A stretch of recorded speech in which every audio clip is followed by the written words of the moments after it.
moving fast, I just wanna make it last. Try to let go of the past, I close my eyes, embrace the blast. Sleepless nights and headaches stack, restlessness to hell and back. What's my purpose, what do I grab? A slippery surface, a heart attack.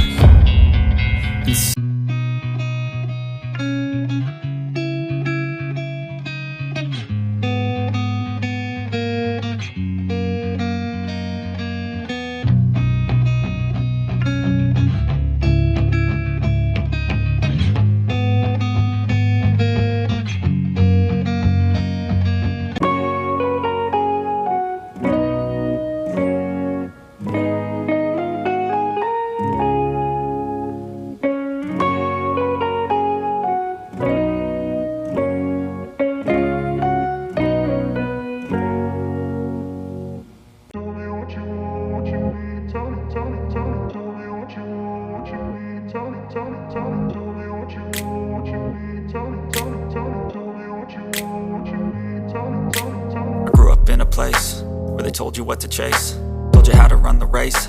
Every move was on the page, but I didn't like their way. Had to fight and misbehave, had to find a way to change, had to leave to find my way.